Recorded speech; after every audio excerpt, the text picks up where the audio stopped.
అనుభవం మనం పొందకపోతే, ప్రభువైన యేసుక్రీస్తును సొంత రక్షకుడిగా అంగీకరించకపోతే తీర్పులోకి వెళతాం.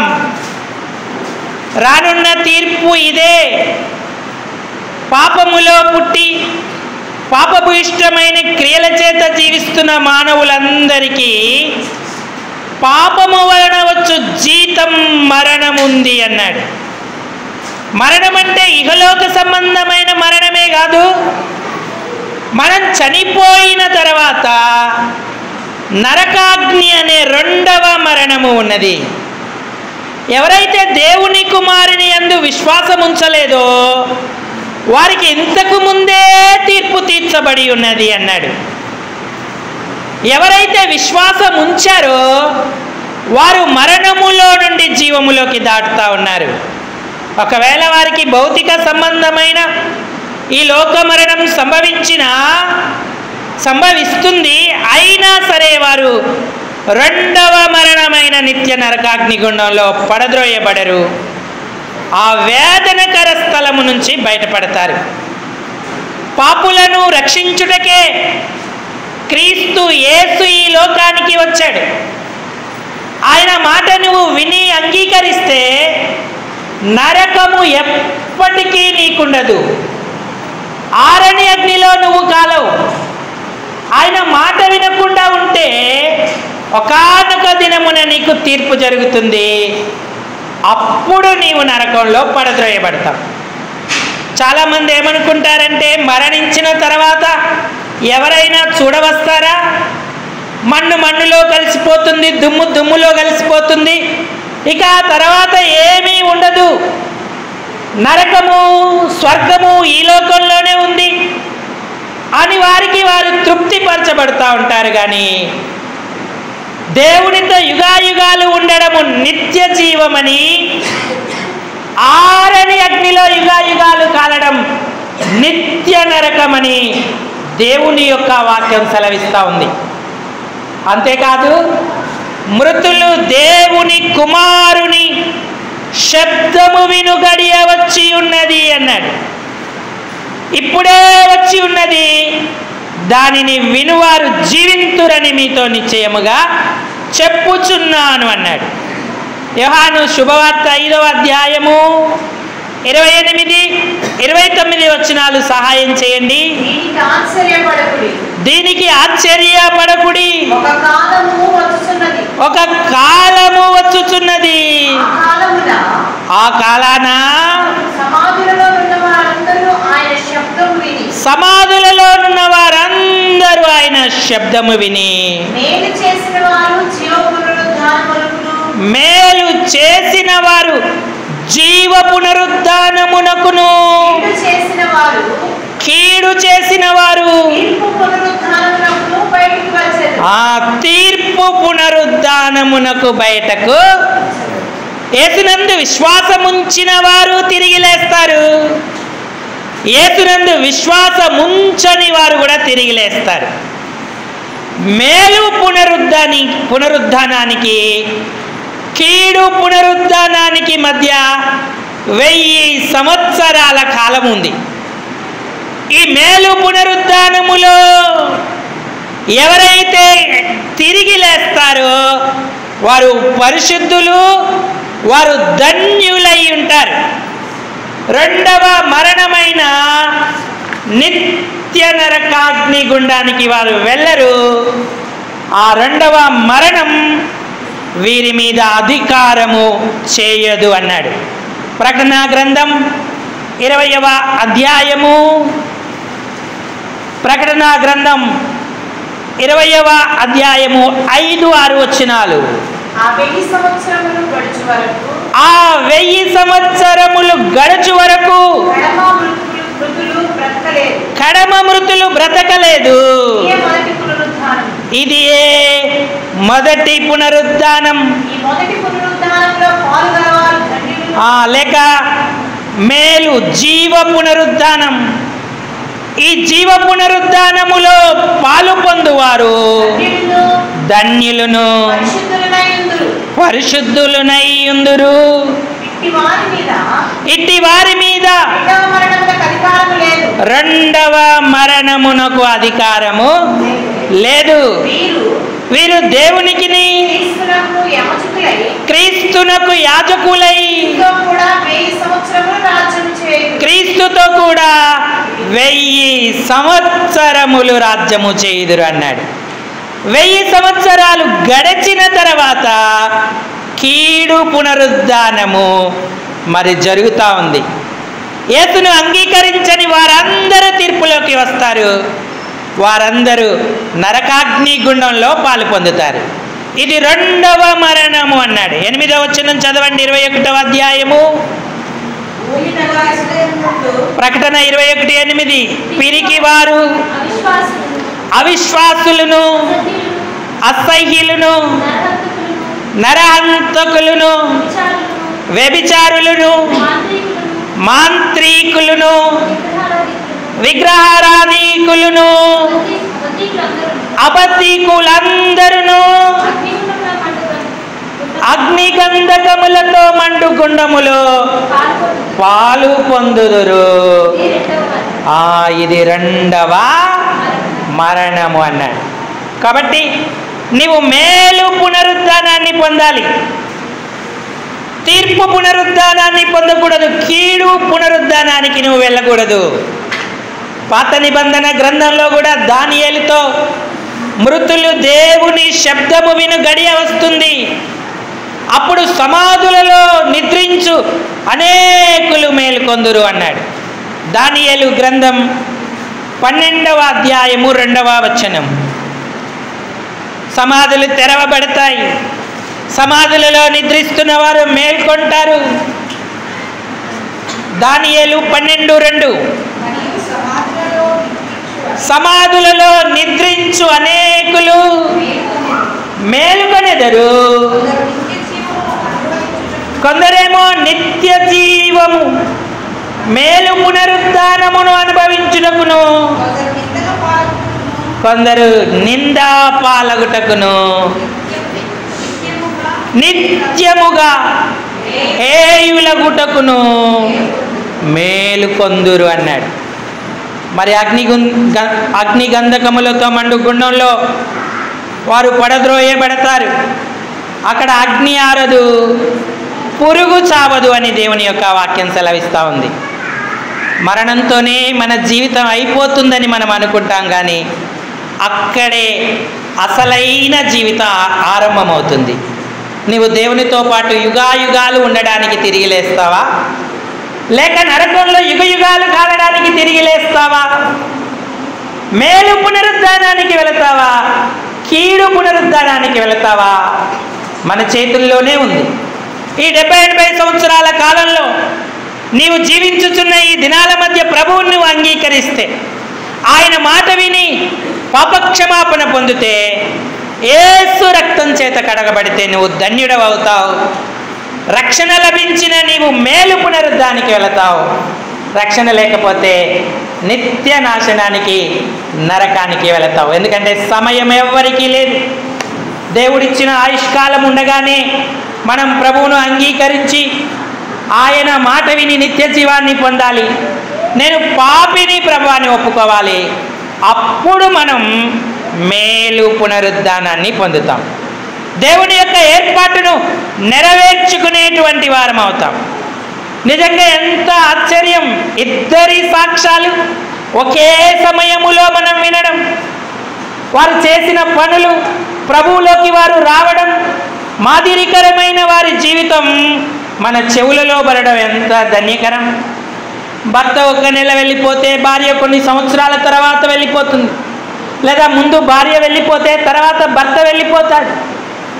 ఎవరి జ్ఞాపకార్థమో లేదా ఇతరమైన సమయంలో వారు రక్షణ పొంది ఉంటే వారి గురించి మన జ్ఞాపకం చేసుకుంటాం.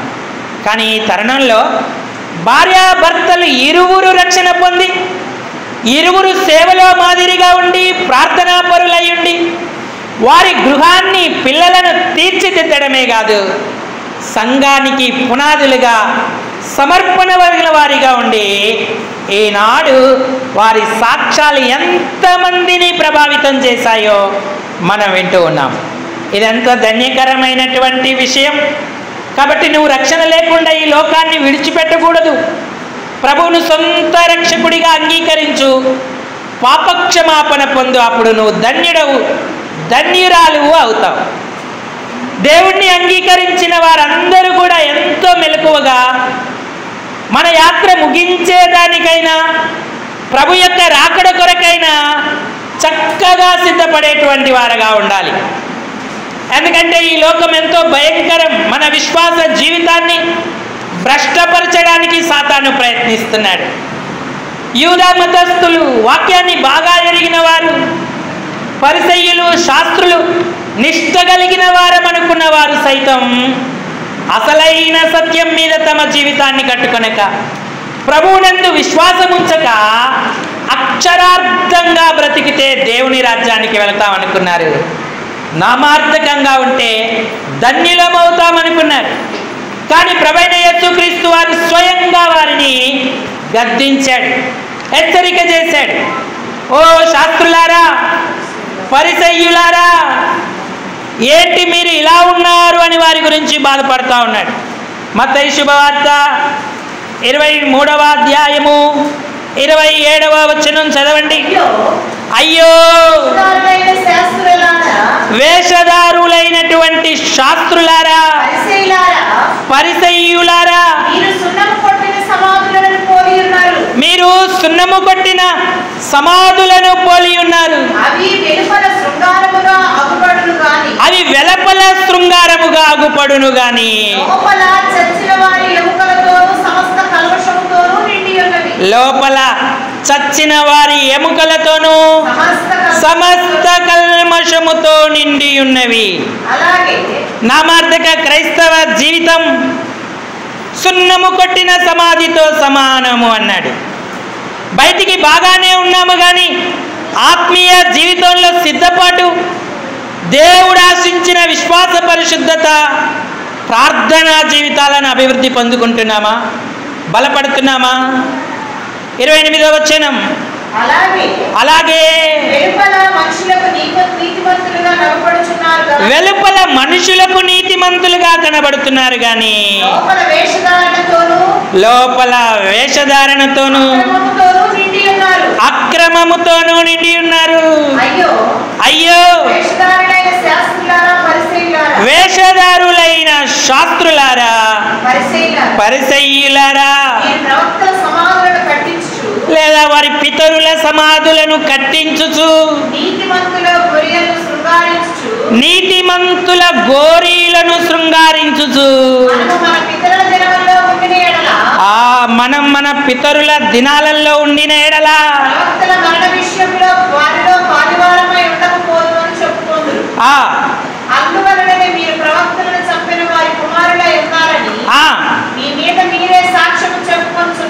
అంటే వీళ్ళ పని ఏంటంటే వారి పితరులు ప్రవక్తల సమాధులను కట్టుచు అలంకరించుచు ఆనందపడతా ఉన్నారు.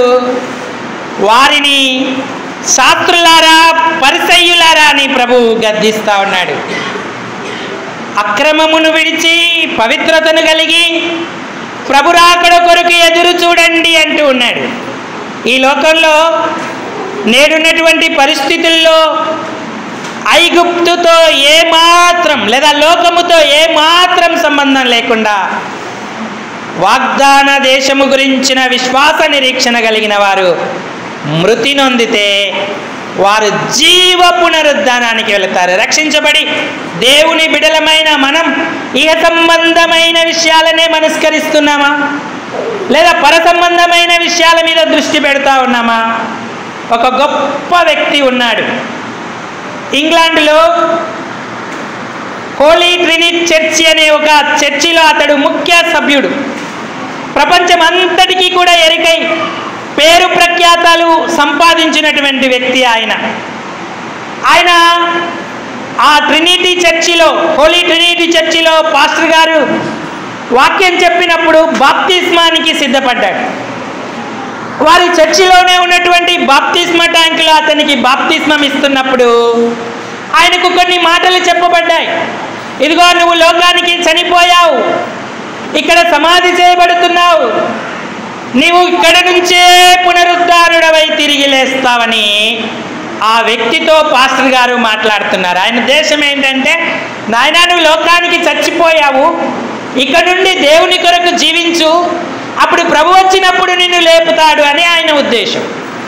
ఈయనకేమర్థమైందంటే ఇక్కడే చనిపోవాలి, ఇక్కడే సమాధి చేయబడాలి, యేసయ్య వచ్చినప్పుడు ఇక్కడ నుండి నన్ను లేపుతాడు అనుకున్నాడు. ఆ హోలీ ట్రినిటీ చర్చిలో ఉన్నటువంటి పెద్దలతో బాప్తిస్మం అయిన తర్వాత కొన్ని దినాలకు చక్కగా మాట్లాడి అధికారుల చేత సంతకం చేయించుకొని ఒక వీలునామా రాసుకున్నాడు. ఏంటంటే, నేను చనిపోయిన తర్వాత నా సమాధి ఇదిగో ఇక్కడే కట్టాలి అని వారందరినీ ఒప్పించుకున్నాడు. ఆయన సంతకం చేసుకున్నాడు. తన బంధువులకు మిత్రులకు కూడా చెప్పారు, మీరు నన్ను ఎక్కడో పాతి పెడతారేమో, అక్కడ ఇక్కడ పాతి పెట్టద్దు, నన్ను ఇక్కడే పాతి పెట్టాలి అని చెప్పి వారితో కూడా ఆయన మరి ప్రమాణం చేయించుకున్నాడు.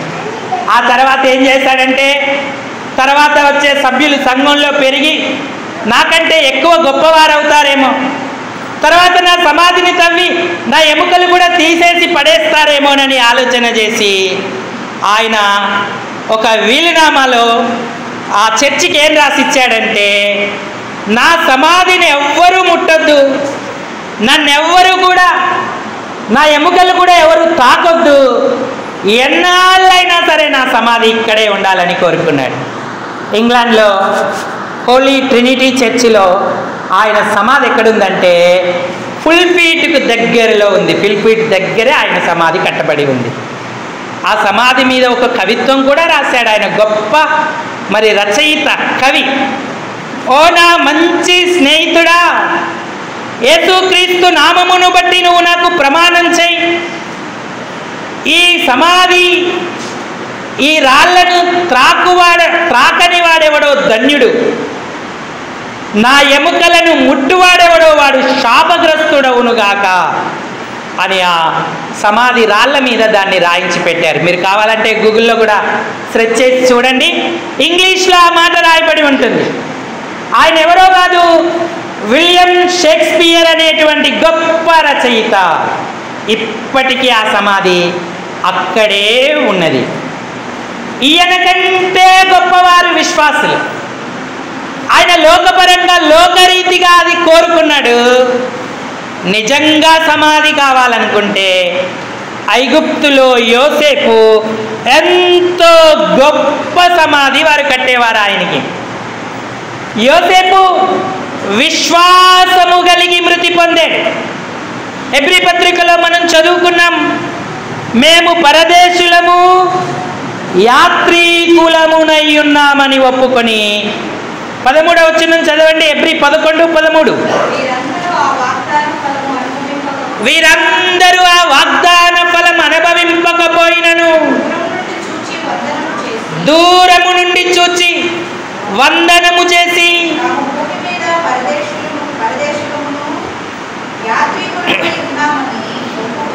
యాత్రీకులమై ఉన్నామని ఒప్పుకొని విశ్వాసము గలవారై మృతి నొందిరి అన్నాడు.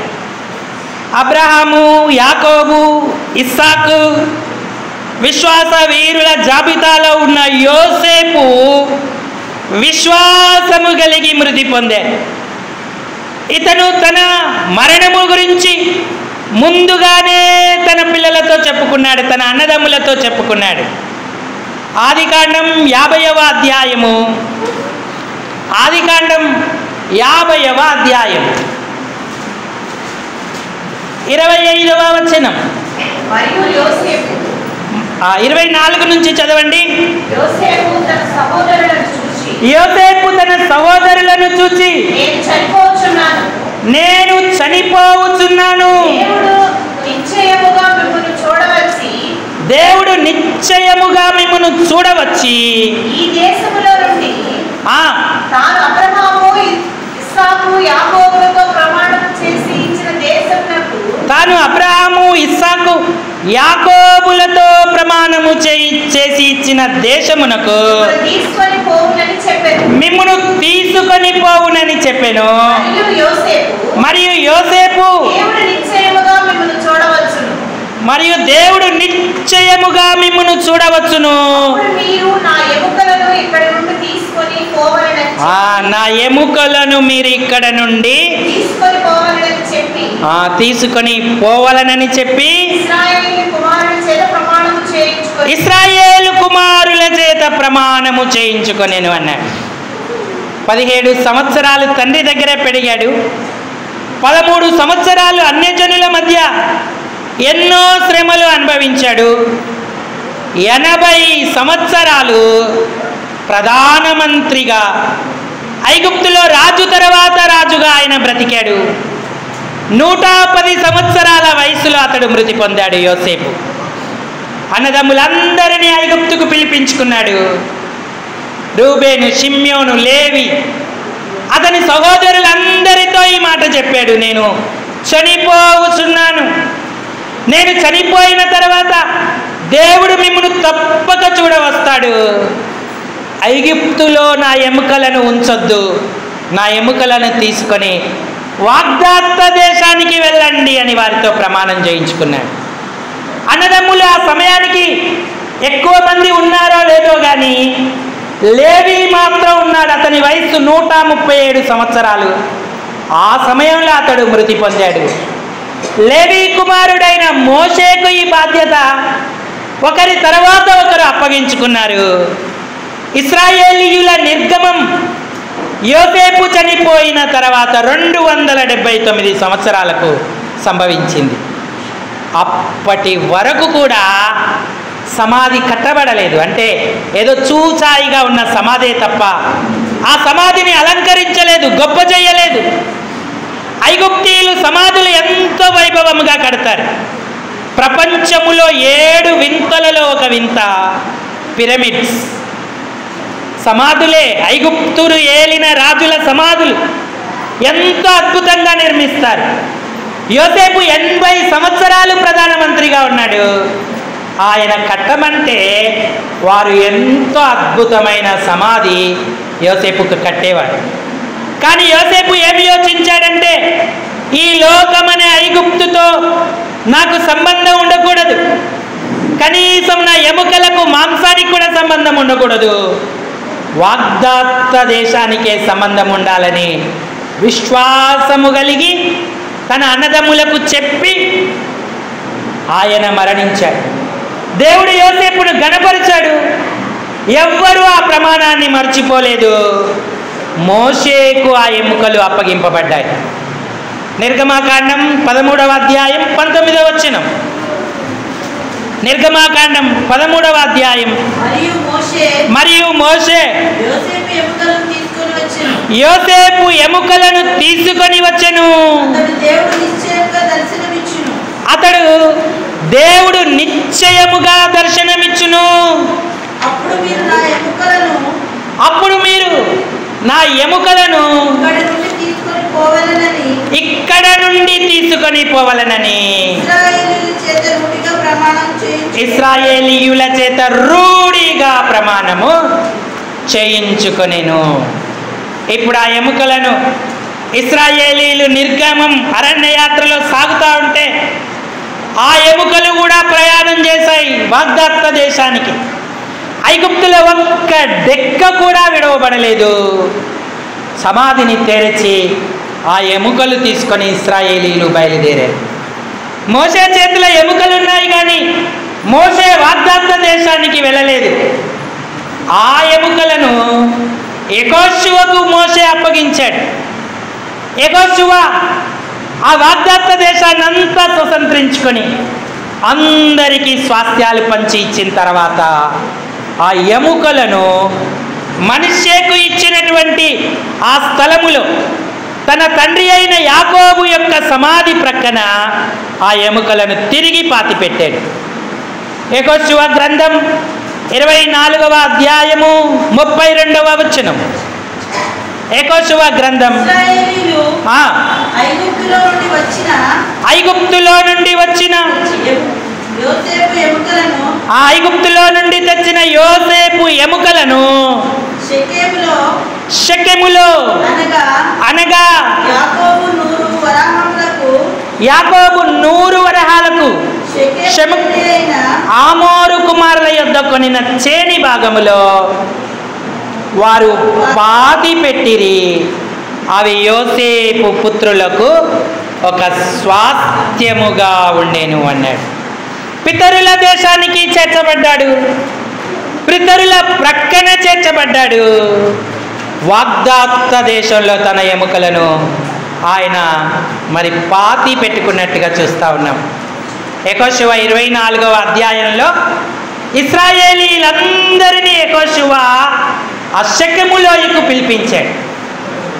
ఇది యోసేపు యొక్క సమాధి కార్యక్రమం. అంతేకాదు యెహోషువ యొక్క మంచి వీడ్కోలు నిర్ణయ ప్రసంగం.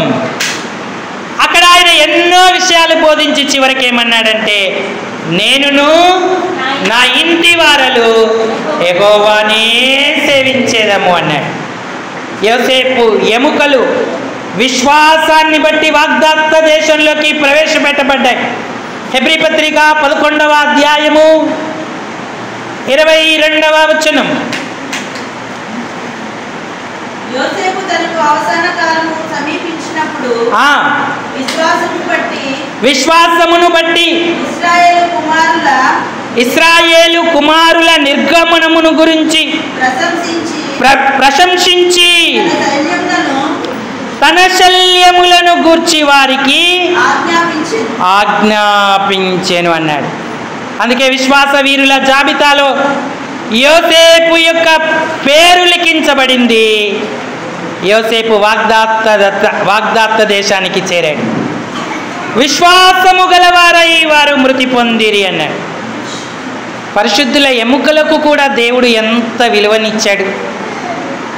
ఐగుప్తులో అవి ఉండకూడదని వాగ్దాత్త దేశములోనే ఉండాలని తిరిగి తీసుకొచ్చాడు.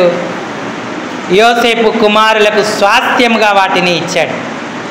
ప్రియులారా, ఈనాడు దేవుని పిల్లలుగా ఇంకా లోక సంబంధమైన వాటి మీదే మనసు పెడుతున్నామా, లేక విశ్వాసముతో దేవుని రాజ్యం కొరకు ఎదురు చూస్తూ ఉన్నామా? ఎందుకంటే యేసయ్య వచ్చినప్పుడు మనం తిరిగి లేస్తాం, మహిమ దేహాలతో ఆయన సన్నిధికి వెళుతూ ఉంటాం. యోసేపుకున్న విశ్వాసము గలవారమైతే మనం ఎంత ధన్యులమవుతాం. యాకోబు యోసేపుకు చెప్పడానికి దూరంగానే ఉన్నాడు. అబ్రహాము, ఇస్సాకు వాగ్దాత్త దేశం దేవుడు తీసుకెళ్తాడన్న నిరీక్షణ కలిగి ఉన్నారు. యోసేపు ఇదే విశ్వాసంతో నడుచుకున్నాడు, ధన్యుడయ్యాడు. అంటే లోకం అశాశ్వతం. ఈ లోకంలోకి మనం ఏమీ తీసుకురాలేదు, ఏమీ తీసుకుపోలేము. వట్టి చేతులతోనే మనం వెళ్ళవలేను. కానీ మంచి సాక్ష్యం సంపాదించుకుంటే మనం ఎంత ధన్యులమవుతాం. నేను కొంతమంది సమాధులను చూశాను. భర్త ఒక చోట పాతి పెట్టబడితే భార్య ఒక చోట పాతి పెట్టబడుతుంది. కానీ దేవుడు వారి విశ్వాసాన్ని గణపరిచారు. మరి కృపాదానం అంకుల్ గారు, అలాగనే గ్రేస్ కమలా కస్తూరిబాయి ఆంటీ గారికి ఇద్దరిని పక్క పక్కనే సమాధి చేసేటువంటి గొప్ప కృపనిచ్చాడు. విశ్వాసముతో మృతి పొంది నిరీక్షణ కలిగిన వారై లోక సంబంధమైనది ఏది అంటుకోకుండా వారు బలపడ్డారు. ఎంత ధన్యత! మంచి సాక్ష్యాన్ని సంపాదించారు. మనం అలాంటి మాదిరికరమైన విశ్వాస జీవితాన్ని కలిగి ఉన్నామా? మేము ఎరిగింది కొంతకాలమే కావచ్చు, కానీ ఆత్మీయ విషయాలలో అనేక సంగతులు మేము తెలుసుకున్నాం, ప్రభావితం చేయబడ్డాం. దానియేలు గ్రంథం గురించి సంఘంలో చెప్తూ ఉంటే, దానియేలు వాక్యాన్ని చదివేవాడు, వాక్యాన్ని వినేవాడు అని ప్రకటిస్తే, నువ్వు వాక్యాన్ని చదువుతున్నావా, వింటున్నావా అని సేవకులు వర్తమానంలో చెప్తే, ఇంటికెళ్ళి మేమేదో పలకరించడానికి వెళితే ఆమె, నిజమేనండి, నేను దానియేలు గారిలాగా వాక్యం చదవలేకపోతున్నాను, దానియేలు గారిలాగా వాక్యం రాయలేకపోతున్నానండి, నా కొరకు ప్రార్థన చేయండి అని వేడుకుంటా ఉంది, బాధపడతా ఉంది. ఆరోగ్యము, క్షేమము, బలము మనకుండి కూడా దైవవాక్యాన్ని మనం చదవం, దైవవాక్యాన్ని రాయడానికి ఇష్టపడం. కానీ ఆ తల్లి 90 సంవత్సరాల వయసులో కూడా రాయాలని ఆశపడడం, వాక్యాన్ని చదవాలని ఆశపడడం ఎంత శ్రేష్టమైన అనుభవం. మనం పొందుతున్నామా అట్టి అనుభవాన్ని? వారి గురించి సాక్ష్యం చెప్పడమే కాదు, ఆ మాదిరి మన జీవితాలలో కలిగి ఉండాలి. వారి పుస్తకం మేము తిరిగి వేసినప్పుడు అందులో అనేక పాస్టర్లు, ఇక్కడ పాస్టర్లుగా పనిచేసినటువంటి వారి పేర్లు, వారి కాలంలో వారితో చేసిన పేర్లతో సహా వారు జ్ఞాపకము చేసుకుంటూ ప్రార్థన చేసేవారు. విశ్వాసులను పేరు పేరు వరుసన పెట్టి ప్రార్థన చేసేవారు. అంకుల్ గారే కాదు, ఆంటీ గారు కూడా అలాంటి అనుభవాన్ని పొందుకుంటూ వచ్చారు. ఈనేడు సంఘంలో ఎంతమంది ఉన్నారు? వారి పేర్లు, వారి జాబితా మనం రాసుకుంటున్నామా? ప్రతి దినం అవకాశం దొరికినప్పుడల్లా వారి కొరకు మనం ప్రార్థన చేస్తున్నామా? వారి విశ్వాస జీవితం శ్రేష్టం, వారి ప్రార్థనా జీవితం శ్రేష్టం, వారి పరిచర్య జీవితం శ్రేష్టం, అలాగే వారి మాదిరికరమైన జీవితం శ్రేష్టం. మనందరికీ కూడా వారు సవాలుగా ఉన్నారు. వారు మృతి నుండి మాట్లాడుతున్నారు. ఈ జ్ఞాపకార్థం లేదా స్మరణ చేసే ఈ సమయంలో వినడమే కాదు, వారి విశ్వాసంలో పాలిభాగస్తులగుటకు మనము ఏ తీర్మానం తీసుకుంటున్నాం? ఒకవేళ ఎప్పుడైనా ఇక్కడ ఆరంభ ప్రార్థన జరిగి పాటలు అయిపోతున్నాయని తెలుస్తూ ఉంటే ఆమె మనసు గాబరా పడేది. అయ్యో సమయానికి వెళ్ళలేకపోతున్నానే, పాటలు అయిపోతున్నాయి అని ఇంటి వారితో మీరు ఇంకా వెళ్ళలేదా, ఇక్కడే ఉన్నారా అని అరిచేది. కుటుంబ ప్రార్థన అంటే ఎంత ప్రేమ అమ్మకు. కుటుంబ ప్రార్థనకి సమయం అవుతుంది, ఇంకా ఎక్కడా, పెద్దోడు రాలేదా, చిన్నోడు రాలేదా, పిల్లలు ఎక్కడా, ఒరే కుటుంబ ప్రార్థనకి రండిరా అని అందరినీ పిలుస్తూ వేచి ఉండేటువంటి తల్లిలా ఉంది. ఒక గృహిణిగా, ఒక తల్లిగా, ఒక భార్యగా, జ్ఞానవంతురాలిగా ఉండి తన ఇల్లును కట్టుకుంది, తన సంఘాన్ని కట్టుకుంది, తనకిచ్చిన పరిచర్యను నమ్మకంగా చేసి ప్రభు యొక్క పిలుపునందుకుంది. ఈనాడు చాలామంది కుటుంబాలలో కుటుంబ ప్రార్థనే ఉండదు. పిల్లలను దగ్గరికి తీసి ఒక్క పాట పాడుకొని 4 వాక్యాలు చదువుకొని ఆ దేవుని యొక్క ప్రార్థన లేదంటే దేవునికి చేసే ప్రార్థన వారికి నేర్పే అనుభవాలే లేవు. అప్పుడు కుటుంబీకులు ఎలా రక్షించబడతారు? దేవుని ఏర్పాట్లోకి ఎలా వస్తారు? మంచి క్రమశిక్షణ జీవితం ఎలా పొందుతారు? పిల్లలకి అది కష్టమే, కానీ ఆ క్రమశిక్షణకు మనం తీసుకురాకపోతే మనం వెళ్ళిపోయిన దినాన మన గురించి సాక్ష్యమేమీ ఉండదు. వారి పిల్లలు, వారి సంతానం అంతా రక్షణ పొంది ఉండడం, సేవలో పాలు పొందడం, అది వారి ప్రార్థన జీవితం, దేవుడు వారి ఎడల చూపిన సమస్త విధములైన కృప. ఈనాడు మనం అలాంటి అనుభవంలో ఉంటున్నామా? మన గురించి మనుషులు మంచి చెప్పినా చెడు చెప్పినా పెద్దగా మనకేం ఉపయోగం లేదు, కానీ దేవుడు చెప్పకపోతే మాత్రం మనం నష్టపడతాం. దేవుడు మన గురించి మేలైన సాక్ష్యం ఇస్తే మనం ధన్యులమవుతాం. యోసేపు గట్టి విశ్వాసం ఇచ్చాడు. పాత నిబంధన యోసేపును కొత్త నిబంధనలో 4 సార్లు దేవుడు జ్ఞాపకం చేశాడు. సమరయ స్త్రీ ఒకసారి జ్ఞాపకం చేసింది.